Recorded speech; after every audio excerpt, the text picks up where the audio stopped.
Welcome everyone. Again, like I said a couple of days ago, we are filming here at the Malvern Retreat House on Thursday, and it's just a beautiful fall morning. I'm also covering one of the four core components in a deeper way each day of the week, explaining the Connections program because we're going to be starting it for the retreatants and anybody else in the 2022 retreat year. One of the four core components is a special growth activity. You know, meeting once a week in a small group is important, and daily personal prayer is important, but every once in a while it's important to focus on one special activity that can help us to grow and to move further into our faith. We encourage people in the Connections program to do that at least once a seminar. And a seminar lasts about 2 months. So in the past, sometimes these special growth activities have been done by the group, and they include a social activity or a spiritual activity or, just some type of an activity that allows people to deepen their faith. And then sometimes they can also be done by individuals. So in the past, sometimes the groups worked in a soup kitchen, or they made like a little pilgrimage. Or they just did something fun together and had dinner or went to see a show or a movie. Other times people have done individual things, like they've set aside a time by themselves, maybe for a day, like for a personal retreat day. Or they made a special effort to go to confession, or to spend some extra time in prayer, or to do something that would help them to grow spiritually. So we encourage people to practice some type of a special growth activity once a seminar so that they can grow in their faith. Great. Let's take a look at the second reading from Sunday's Mass.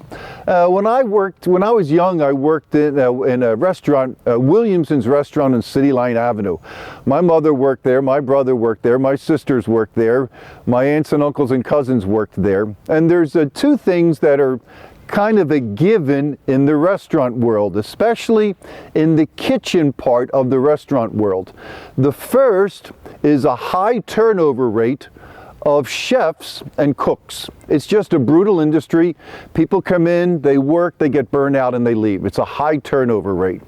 The other thing is chefs and cooks are always walking around with towels to clean their hands, to clean things in the kitchen, and they do this because they have to keep things clean. Things can slip out of their hands, and they don't want to mix tastes.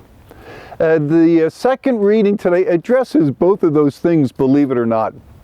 It addresses the need for new high priests in the Jewish system, and that deals with the turnover rate, and also the need for the priests and the high priest to constantly clean themselves and purify themselves. So we're going to take a look at the explanation for this reading, which is always in the Daily Personal Prayer Guide, and then we'll take a look at the reading itself. So this is in the Daily Personal Prayer Guide on Wednesday. This is week 5 of a 7-week series from the letter to the Hebrews. It continues the contrast between the Jewish high priest and Jesus the high priest. Their service of priests ended when they died, but Jesus' service continues because he lives forever and is risen from the dead and is seated at God's right hand in heaven. He is the perfect high priest, and he has no need to offer sacrifices for himself because he never sinned. He doesn't need to constantly purify himself with sacrifice like the high priest did in the Jewish dispensation. Let's take a look at the reading. Brothers and sisters, the Levitical priests were many because they were prevented by death from remaining in office. But Jesus, because he remains forever, has a priesthood that does not pass away. Therefore, he is always able to save those who approach God through him, since he lives forever to make intercession for them. It is fitting that we should have such a high priest, holy, innocent, undefiled, separated from sinners, higher than the heavens. He has no need, as did the high priests, to offer sacrifice day after day, first for his own sins and then those of the people. He did that once for all when he offered himself.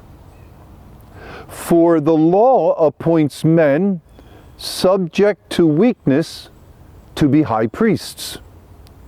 But the word of the oath, which was taken for after the law, appoints a son who has been made perfect forever. So I'd encourage you to reflect on the reading and see how it may apply to you. Thanks, and come back tomorrow.